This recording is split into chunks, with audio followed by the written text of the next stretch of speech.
गौतम बुद्ध एक दिन गए किसी गांव में।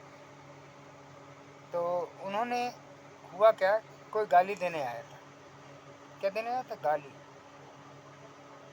तो उन्होंने बोला कि भैया मैं गाली आपकी ले नहीं रहा हूँ, अपने घर ले जाओ वापस। तो गौतम बुद्ध ने यही चीज़ें बताई। उन्होंने बोला कि मैं तुम्हारी गाली वापस देना चाह रहा हूँ, अपनी गाली अपने वापस वापस ले जाओ, क्योंकि अब मैं ले नहीं सकता।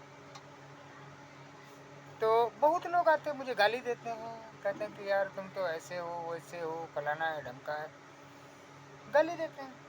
लेकिन मुझे कोई प्रॉब्लम नहीं, गाली तुमने दी है ना, तो उसका भुगतान तुम करोगे यार, मैं थोड़ी करने आऊँगा।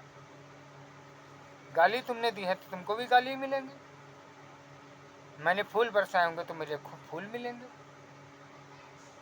मैं गाली वापस दे दिया।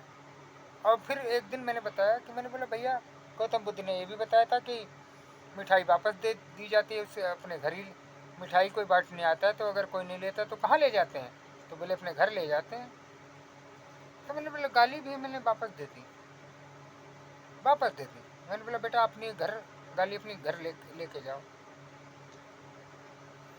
तो गाली भी लेके जाएगा,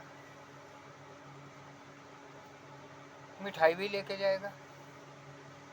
ये बहुत बड़ी घटना है। इस घटना को समझना इतनी जल्दी आसान नहीं है मेरे भाई। इसको बहुत ज़्यादा तकलीफ होती है, बहुत ज़्यादा। जब इंसान समझ जाता है, तब चाहे कितनी भी गाली कोई बरसाए, कितनी भी फूलों की वर्षा करे, तो उसे कोई फर्क ही नहीं पड़ता है। उसे क्या लेना देना है यार। लेकिन बहुत बड़ी चीज़ है, ये घटनाएं हैं। इसको समझने के लिए बहुत बड़ी ताकत चाहिए।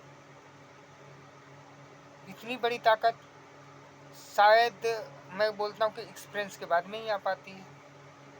अगर एक्सपीरियंस नहीं है उसके पास तो कभी नहीं समझ पाएगा। तुमको गाली देगा, बहुत कुछ करेगा, बहुत कुछ नाटक करेगा इंसान, इतना बड़ा नाटक करेगा शायद उसका तुम समझ भी नहीं पाओगे। आंसू भी बहाता है लोग, ऐसे भी लोग हैं, आंसू भी बहाते हैं। आंसू बहाते हैं इसलिए क्योंकि उन्होंने अपना बर्बाद कर लिया ना, इसलिए जीवन में आंसू बहाते हैं। मुझे असली में वीडियो शूट करने का मतलब एक ही है कि भैया हम सब हैं, क्या है, कठपुतली, कठपुतली। इसीलिए मैं किसी को कोई दोष देना नहीं चाहता हूँ, और ज़िंदगी भर आप भी दोष मत देना। मैं तो कहता हूँ कि जो हो रहा है वो अच्छे के लिए हो रहा है। वो देखो हर जगह लिखा हुआ है, आपने भी पढ़ा होगा। आई एम सॉरी भाई।